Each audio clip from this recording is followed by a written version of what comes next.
Je suis tombé sur une interview de Tripix Temptation, XXX Temptation, et il m'a redonné l'envie de faire des vidéos et de raconter un peu, de parler quoi, comme des podcasts.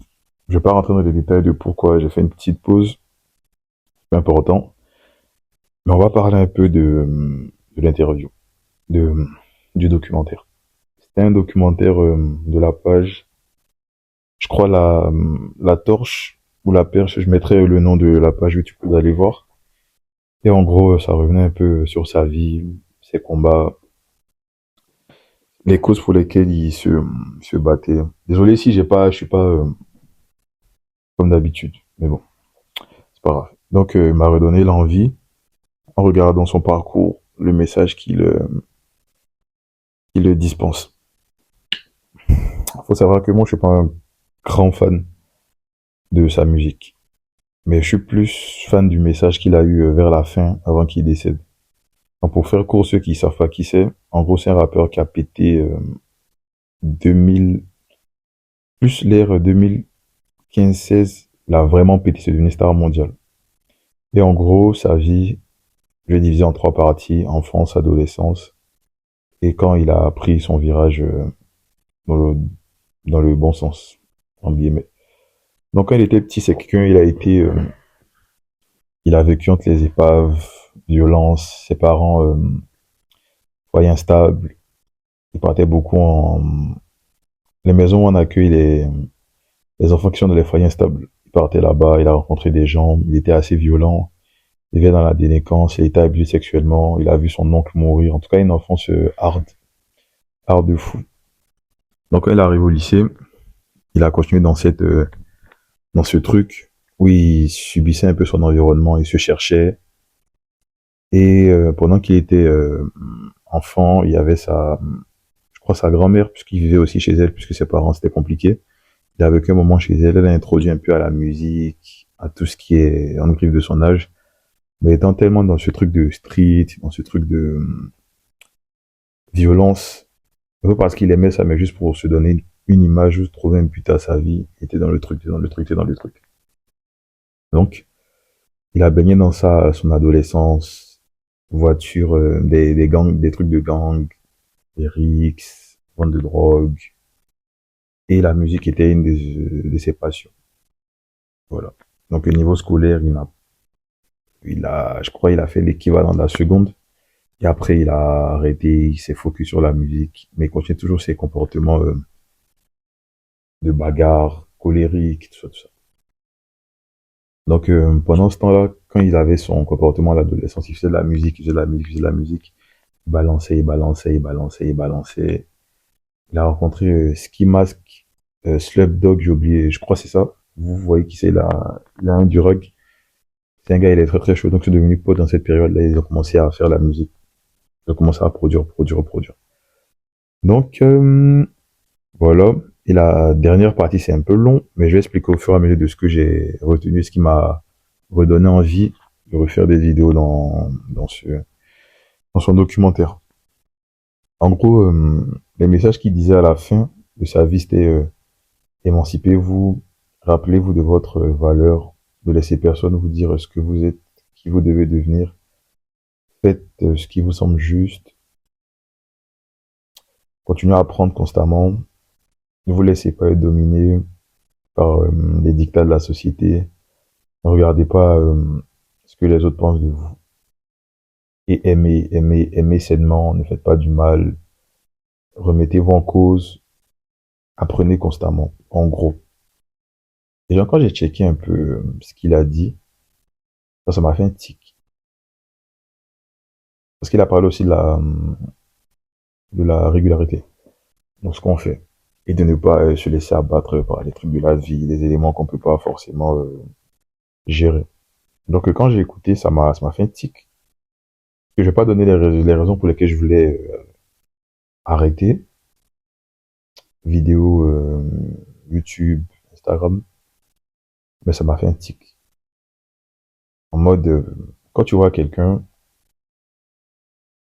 qui t'inspire et à qui tu veux ou tu vas peut-être ressembler ou dépasser un jour, ça te fait des petites piqûres de rappel.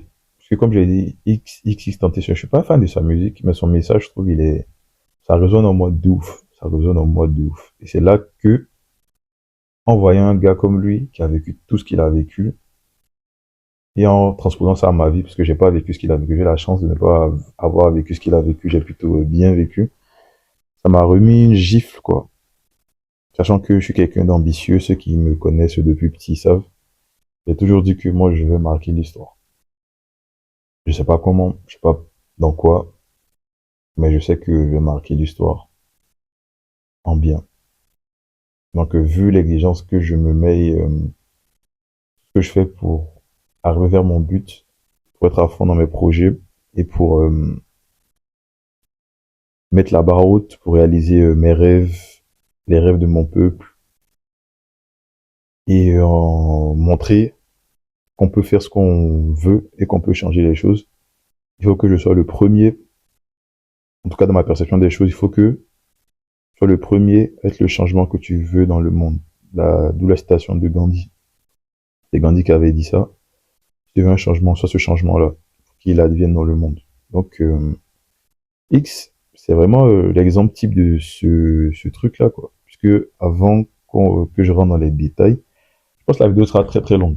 Très très très longue. Donc, je vais couper et au fur et à mesure, je vous mettrai des extraits toute la semaine. Parce que là, j'enregistre ça le 5 novembre à 7 h, je crois. Bref. Donc, en écoutant un peu ce qu'il a dit, je me suis dit, ah ouais, il faut que je me la redonne, quoi. Même si je vais peut-être, Insta, je sais pas si je vais reprendre. Parce que je vais faire vraiment une détox et laisser ça un peu de côté. Mais je vois vos messages, hein, je vois vos messages. Mais j'ai pas envie de répondre. Parce que vous me demandez pourquoi et j'ai pas envie d'expliquer. Sinon, je vois vos messages, c'est gentil d'ailleurs. Donc, en regardant un peu ça, il a dit de continuer, continuer, continuer. Et je lui ai dit, en vrai, vu tout ce que je, j'ai oublié le mot, je dégage, entre guillemets, où je veux montrer, où je veux promouvoir, pas juste une petite épreuve ou une épreuve, d'autres proportion gardée qui va faire que je vais arrêter ce que je fais ou je vais baisser le volume, quoi. Je vais continuer, peut-être un rythme un peu plus faible, entre guillemets, mais je vais continuer, je vais continuer, je vais continuer. Donc, premier point du documentaire, un des combats qu'il a dit que je vais appliquer et qui m'a remis un rappel par rapport à ça. Je voulais revenir sur le point où il explique en gros dans sa vie que hum, il faut pas écouter les autres, il faut pas écouter les structures, il faut faire ce que tu veux sans t'en foutre, en t'en foutant du regard des autres. D'ailleurs, je suis pas quelqu'un qui accorde beaucoup d'attention à ça.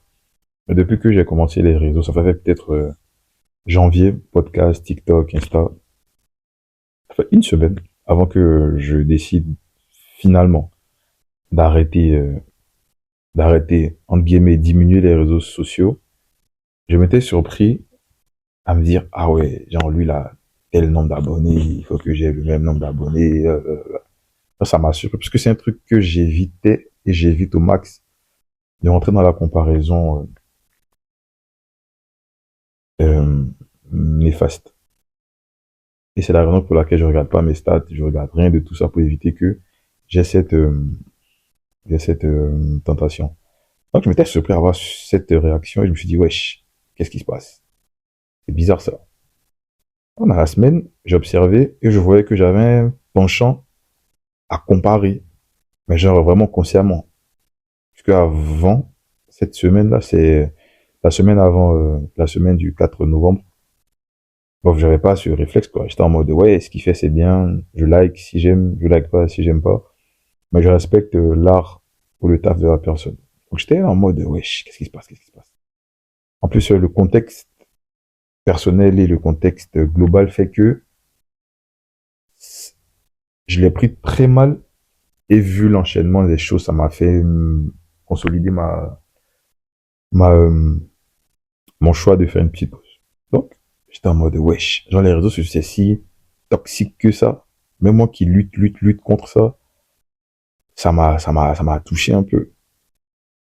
Pour revenir à ce que je disais, je calcule pas trop le regard des autres. Mais le fait que, inconsciemment, peut-être dans une phase où j'étais un peu plus bas dans mon mindset ou dans mon grind, ça m'a refait surface, ça m'a mis un coup au moral. Pas, pas négativement, mais ça m'a fait rappeler que il faut toujours être dans une démarche constante, genre se remettre en cause de temps en temps, reprendre un peu, relire ses valeurs, se remettre en lien avec ses valeurs pour être au max de son truc. Donc je check, et ça m'a fait cogiter plus largement sur les réseaux sociaux, l'influence que ça a sur nous. Parce on rigole, mais avec du recul, des lectures, et beaucoup d'interviews que j'ai regardées par rapport à l'impact des réseaux sur notre cerveau, l'impact des réseaux sur nos relations, c'est, je trouve que c'est néfaste. Et en même temps, ça traduit bien les rapports de violence entre les hommes. Parce que si tu regardes un peu ce qui se passait à l'époque, des hommes, entre parenthèses, non civilisés, les gens se battaient, ils se lançaient des couteaux, mais maintenant, toute la violence de la société, en tout cas la violence, toute proportion gardée, elle serait, elle est plus sur les réseaux sociaux. Qu'est-ce que ça veut dire? Maintenant, les gens, ils vont plus venir t'insulter dans la vraie vie. Bon, il y en a qui auront le culot, mais ça va baisser. Mais la plupart des gens, ils vont plus venir, ils vont le faire avec plus de facilité sur les réseaux, t'insulter, tout ça, tout ça. En tout cas, verser leur haine, leur frustration sur les réseaux. Tandis qu'à l'ancienne, si t'es frustré ou quelqu'un t'énerve, tu lui dis, ouais, on se bat, vous vous battez, c'est fini, on passe à autre chose, on serre la main. Les passions sont extériorisées, on passe à autre chose. Donc, dans toute cette spirale de violence, t'as beau être prêt, t'as beau essayer de te mettre à l'écart, mais forcément, à un moment, tu seras tenté, ou inconsciemment, le fait que tu sois dans cet environnement, dans cet algorithme, dans ce calcul, dans cette déshumanisation, littéralement, des hommes qui font du contenu, des gens qui font du contenu, des gens qui font des choses sur les réseaux, ou des créateurs de contenu qui font des trucs, tu vas forcément arriver à un moment où tu es là, wesh, genre ma place elle est où, tu vas te comparer à eux, tu vas te rabaisser, et c'est nocif. Et c'est tout ce que j'essaie de lutter, et vous dire les gars, faites vos choses, ne regardez pas trop ce que les autres y font, vous êtes unique, et ça c'est vrai. Notre ADN est unique, et ça c'est vrai. Il y a une seule version de toi qui regarde ça, et ça c'est vrai. Non, c'est factuel. Mais, une fois que tu es dans le truc, ta vision peut être brouillée très, très, très, très vite. Donc, j'ai commencé à faire une introspection plus large sur les réseaux et tout. Et c'est fou comment même dans nos relations amicales, amoureuses, ça nous impacte. Tous les combats, c'est la femme qui doit payer le loyer, c'est l'homme qui doit payer le loyer, tout ça, tous les débats sur TikTok, Twitter. Bon, c'est pas des débats inutiles. Bon, chacun a des intérêts divers, on va dire. Et après, quand t'es pas informé ou quand t'es naïf, ça influe sur ton cerveau, les différentes parties de ton cerveau, ça modifie ta perception de la réalité. Et après, ça crée des potentiels V, des potentiels agresseurs, des potentiels, je sais pas, des trucs de ouf, quoi. Donc ça nous impacte positivement et aussi très très négativement. Donc c'est l'une des raisons qui m'a fait faire une petite pause. Mais c'est vraiment la plus petite des raisons. Je ne veux pas rentrer dans les détails. Donc, je checkais un peu tout ça et je me dis en vrai, sur les réseaux, en plus quand tu prends du recul, c'est pas forcément des gens qui vivent mieux que toi, dans le sens où ils kiffent leur vie plus que toi. C'est vrai, si pour toi le succès, ça va beaucoup d'argent, et que tu vois des gens qui ont beaucoup d'argent sur les réseaux, tu vas être en mode, ouais, ils ont beaucoup d'argent, c'est bien, tout ça, tout ça. Mais malheureusement, je prends l'exemple de princesse Diana ou Diana, ça dépend de comment tu prononces. Elle avait tout ce qu'elle voulait, mais elle n'était pas heureuse dans son foyer, avec le prince qui aimait l'autre princesse. Ils se sont mis à 18 ans. Il s'est mis avec princesse Diana à 18 ans, avec beaucoup de problèmes. Il a eu l'anorexie, non, bulimie, dépression, beaucoup de choses qui ont fait qu'il n'a pas kiffé sa vie. Et dans les réseaux, c'est vraiment un champ de bataille, quoi.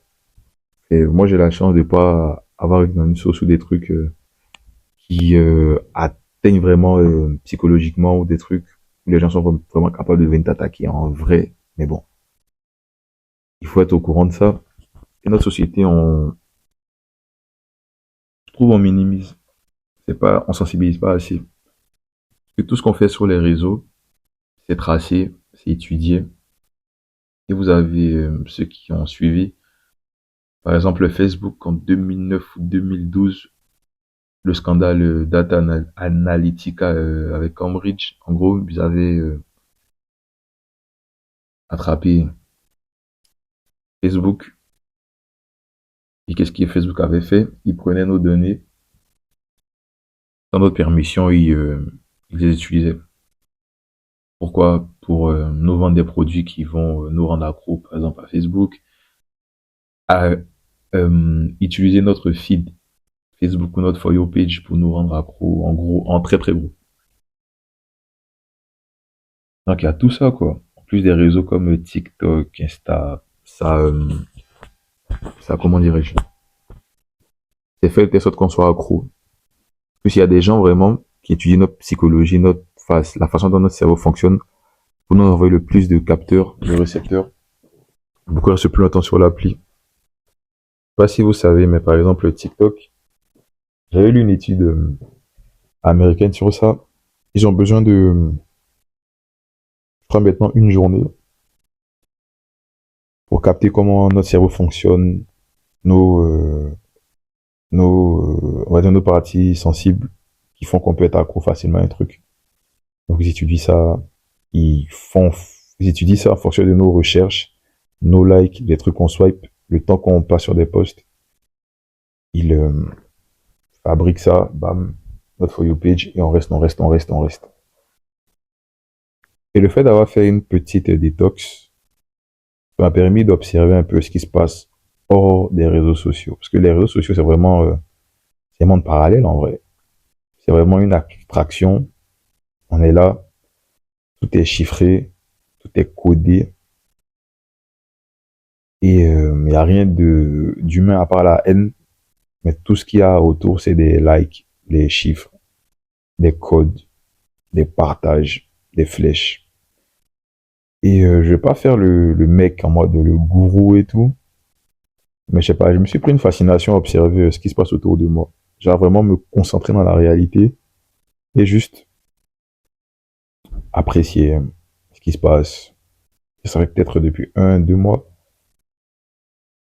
Je vais pas dire que je suis devenu antisocial, loin de là.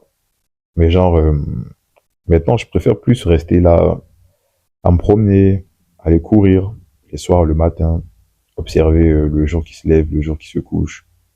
Voilà, avec des gens qui vont courir, qui vont faire du sport, dans ma salle, hors de ma salle. Juste faire ça, quoi. Ça permet de me reconnecter à la réalité, de, de prendre aussi conscience de ma petitesse. Parce que sur les réseaux sociaux, il y a un culte,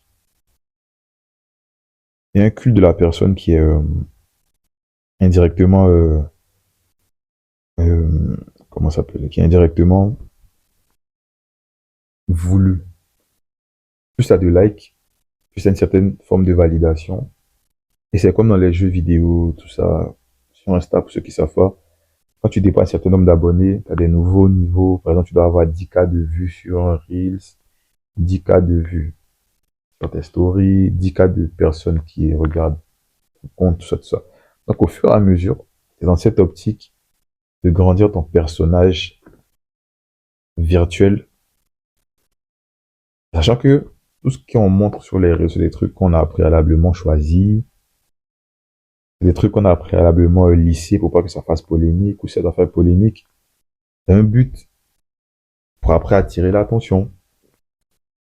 Et une fois que tu sors de ce truc, où t'as une bonne distance par rapport à ça et que tu restes dans la réalité, genre la réalité pure, pure, quoi. Dans les gens, comment ils sont, tu parles un peu avec les gens, tu te rends compte que c'est fake, c'est du fake. Après, ça revient, c'est paradoxal, puisque c'est vrai, c'est fake. Et je pense qu'on le sait tous inconsciemment ou consciemment. Ou certains mettent ça ou le voient comme une réalité pour ne pas observer la réalité qu'ils n'aiment pas. On le sait que c'est fake, mais on est là-bas.